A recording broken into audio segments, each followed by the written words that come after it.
Assalamualaikum warahmatullahi wabarakatuh.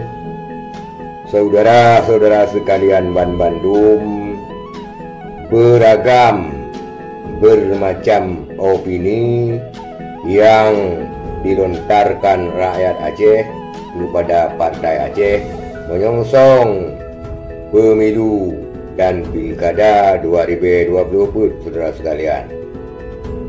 Ledakan kekecewaan daripada rakyat Aceh terhadap Partai Aceh yang dibanggakan Barokon, Jino kemungkinan kritikan dan opini daripada urungan bukanlah sesuatu yang berleta benci, tetapi ke sesuatu untuk bahan-bahan evaluasi, saudara-saudara sekalian.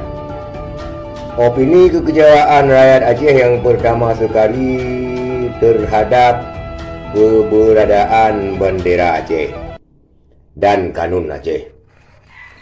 Saudara sekalian, komentar daripada warga Aceh 18 tunka siun bendera hanaji. 18 tunka damai siun bendera hanaji nyo yang berat kekecewaan rakyat terhadap Partai Aceh, saudara sekalian. Sampai uronyo bendera Aceh bermasalah hana pernah diiklom secara resmi walaupun dikanunkan oleh Dewan Aceh, saudara sekalian, dan kanun tersebut sampai dibati oleh Mendagri. Nyo adalah kekecewaan yang cukup berat bagi rakyat Aceh, dan kemungkinan Partai Aceh 2020 diabaikan, saudara sekalian. Kemudian cilom komentar daripada warga saudara-saudara memandum Partai Aceh Hanli Lidung Polim yang komentar Lidung Polim Hanli dengan Partai Aceh. Bupati salah satu bupati daripada Partai Aceh yang memang dikedanyonya hendak duri tahu bupatinya, dan bupatinya menghadiri masjid menurut urungnya yang sedang membangun menurut apa yang tim tumbang menurut urungnya. Tapi saudara-saudara sekalian, hal tersebut komentarnya tidak secara menyeluruh, artinya dalam kapasitas Partai Aceh secara menyeluruh. Tapi bolehlah sebagai bahan daripada evaluasi daripada elit-elit Partai Aceh. Kemudian saudara sekalian, dalam komentar Partai Aceh Hanli Dilung karena rikatkan sajan Partai Aceh berperangui seperti cangkui.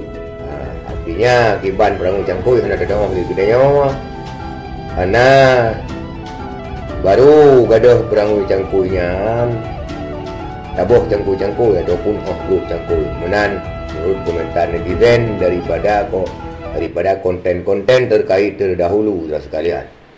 Tetapi segala komentarnya tidak membawa dampak secara menyeluruh, hanya kepada yang bersangkutan arti yang kap capi menteng urungan keung.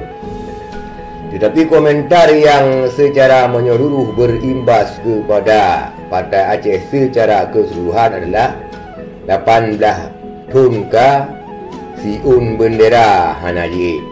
Nyo yang kecewa benar rakyat Aceh karena pakon tiap-tiap ulang tahun damai, ulang tahun gam sabi-sabi meglok dengan aparat masalah bendera. Kalaupun hana alam berkibar secara resmi, baik sampai meglok puik bendera tiat dengan aparat keamanan menyobrat data karat rakyat Aceh lom jid korban.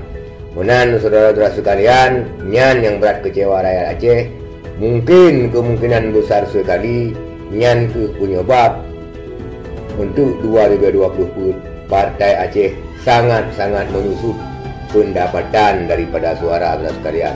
Karena apanlah tungka siun menerahan diri menanjit bupir-bupir MOU saboh pun hana jalan.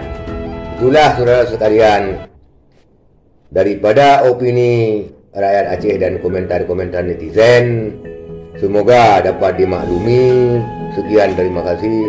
Assalamualaikum warahmatullahi wabarakatuh.